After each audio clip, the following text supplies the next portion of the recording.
Assalamualaikum warahmatullahi wabarakatuh. Salam salve, Om Swastiastu, Namo Buddhaya, salam kebajikan, salam olahraga. Teman-teman, jumpa lagi bersama saya di Falco Ngoe Channel. Ya, hari ini kita ketahui bersama bahwa Timnas Indonesia U23 akan menentukan apakah mereka, timnas kita ini, akan lolos ke babak selanjutnya ataukah akan menjadi juru kunci. Jadi tentunya ya teman-teman, bahwa pertandingan malam hari ini yang akan ditayang di RCTI nanti pukul 22.30 tentunya merupakan sebuah pertandingan yang sangat menarik untuk kita simak bersama. Karena saya yakin bahwa Jordania tentunya tidak akan tinggal diam. Mereka tentunya ingin lolos ke babak selanjutnya. Mereka cukup menang, maka mereka akan mendapatkan poin 4. Tetapi Indonesia, apakah kita hanya membutuhkan hasil seri? Tentunya iya. Tetapi saya pikir kalau untuk mencari aman, sebaiknya kemenangan itu wajib diraih oleh anak-anak asuh dari Coach Sintayong. Kalau melihat dari materi pemain yang ada saat ini, saya kira cukup lengkap ya. Itu minus Ramadan Sananta yang belum bisa bertanding karena pada pertandingan pertama ketika melawan Qatar, Ramadan Sananta kita ketahui dia langsung mendapatkan kartu merah. Nah, untuk Ivar Jenner sendiri, dia kemungkinan besar akan dimainkan oleh Coach Sintayong karena kemarin dia mendapatkan 2 kartu kuning baru kartu merah. Jadi ada kemungkinan dia bisa bermain. Saya membayangkan bagaimana komplitnya timnas kita ketika melawan Jordania nanti. Di sisi back, kiper ya, kalau di kiper tentunya masih diperkuat oleh Hernando Ari, posisi yang tidak mungkin digantikan oleh orang lain kecuali Hernando Ari ini cedera ya. Tapi kita doakan semoga kondisi dari Hernando Ari itu tetap stabil hingga turnamen selesai. Kemudian teman-teman, terkait dengan pertandingan malam ini, saya melihat ada beberapa poin yang didapat ya dari hasil pertandingan. Yang pertama tentunya jika kita menang ataupun imbang, kita akan membuat sejarah baru lolos ke 8 besar. Dan ini tentunya berkat tangan dingin dari Coach Sintayong. Terus yang kedua, jika kemenangan diraih oleh Timnas Indonesia, tentunya ini akan menjadi pertanyaan kita semua. Apakah kontrak dari Coach Sintayong itu bisa diperpanjang atau tidak? Karena isu yang beredar bahwa Bapak Erick Thohir selaku Ketua Umum PSSI mengatakan jika Timnas U23 lolos ke babak 8 besar, maka kontrak dari Coach Sintayong akan diperpanjang hingga tahun 2027. Nah, bagi kita semua yang menginginkan Coach Sintayong ini tetap berada di Timnas Indonesia, kita tentunya mendukung ya. Kita yang berada di Indonesia terus dan tetap mendukung agar anak-anak kita, para pemain kita, Timnas U23 malam ini di bawah asuhan Coach Sintayong bisa berbicara banyak dan bisa meraih poin penuh ya. Jangan kejar hasil imbang, harus kejar kemenangan.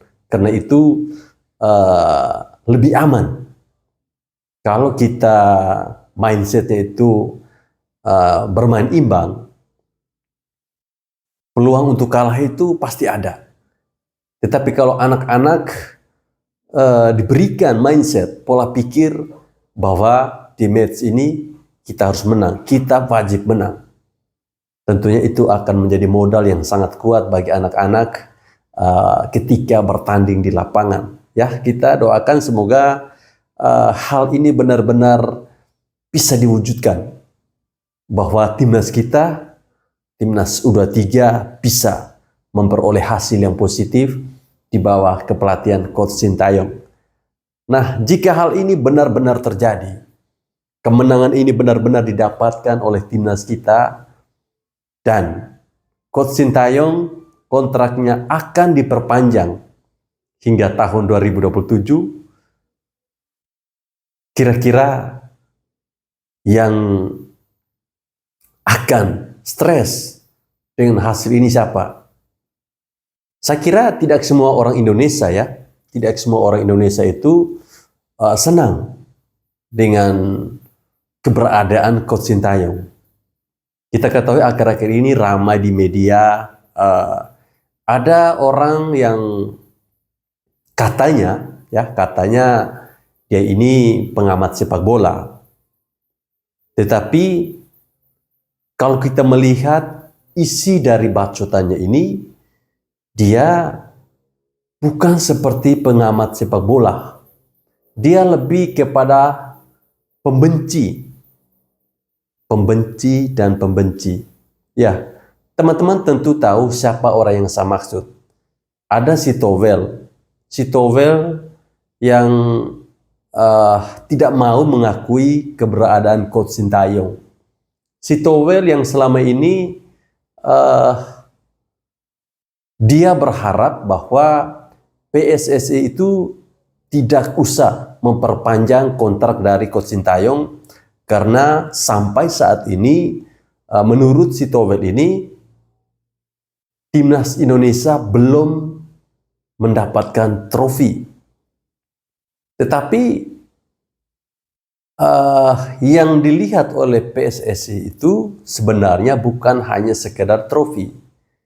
Memang beda pandangan antara si Towel ini dengan orang-orang yang berada di PSSI. Saya tidak tahu ya, apa maksud dari si Towel ini. Apakah ketika dia mencoba untuk melontarkan kalimat-kalimat yang menurut saya sangat kontroversi, mungkin tujuannya agar dia kembali dipakai di PSSI. Pertanyaannya ketika itu saat Towel berada di PSSI, apa yang sudah dia perbuat untuk timnas? Kan tidak ada.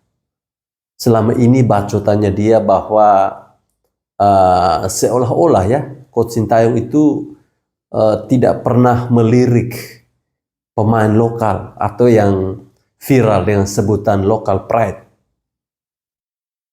Tetapi fakta di lapangan, ketika timnas kita kemarin saat menghadapi Australia, 7 pemainnya itu bahkan dari pemain Liga 1. Artinya secara tidak langsung itu menjawab sebuah kritikan dari Towel. Dan hasilnya ada. Dan saya kira Coach Sintayong itu tidak pernah atau sama sekali tidak pernah meremehkan pemain-pemain yang ada di Liga 1. Tetapi kesan yang ditangkap oleh si Towel ini seolah-olah Coach Sintayong itu tidak mau memakai pemain Liga 1. Dan kombinasi antara pemain keturunan dan juga pemain lokal itu menurut saya sangat baik, sangat masuk akal. Bagaimana kita melihat selama ini gol-gol yang diciptakan oleh timnas Indonesia itu seringkali lahir dari tendangan sudut. Itu karena apa? Karena kita unggul dari segi fisik, ya. Karena pemain keturunan, pemain diaspora itu fisiknya tentunya mereka tinggi-tinggi. Itu yang bisa dimanfaatkan untuk mendulang poin, untuk mencetak gol. Jadi teman-teman, kita doakan saja semoga dengan tim yang ada saat ini, ya boleh saya katakan full tim ya, penuh kekuatan, timnas kita saya yakin bisa memenangkan pertandingan.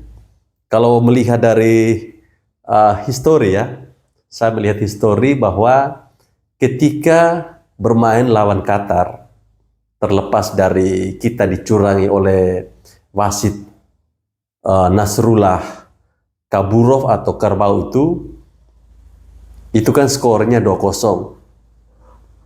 Kemudian pada pertandingan kedua, itu kita mendapatkan 1 gol, 1-0. Dan pada pertandingan ketiga, feeling saya, kita akan memenangkan pertandingan dengan skor 2-0. Jadi urutannya itu dari 0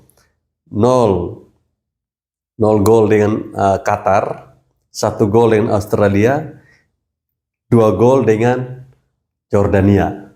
Bagaimana menurut pendapat dari teman-teman? Yang setuju dengan pendapat saya, silakan berkomentar. Ya, tidak salah ya kita mencoba untuk berasumsi dengan melihat histori yang ada. Tapi kalau kita melihat 2 match yang dilakukan oleh Jordania ketika melawan Australia dan juga Qatar, kita bisa prediksi bahwa timnas kita masih di atas Jordania. Ya, dari gol ya. Qatar mengalahkan Jordania dengan skor 2-1 ketika Jordania bermain lawan Australia dengan skor 1-0. Artinya kalau melihat dari gol, kita mungkin lebih di atas ya. Baik teman-teman, saya kira sampai di sini video saya. Terima kasih bagi teman-teman yang tetap setia menonton channel ini, channel Falcon WE. Jangan lupa untuk like, komen, dan subscribe, dan nyalakan tombol loncengnya agar teman-teman tidak ketinggalan informasi-informasi terbaru dari channel YouTube Falcon WE. Salam olahraga.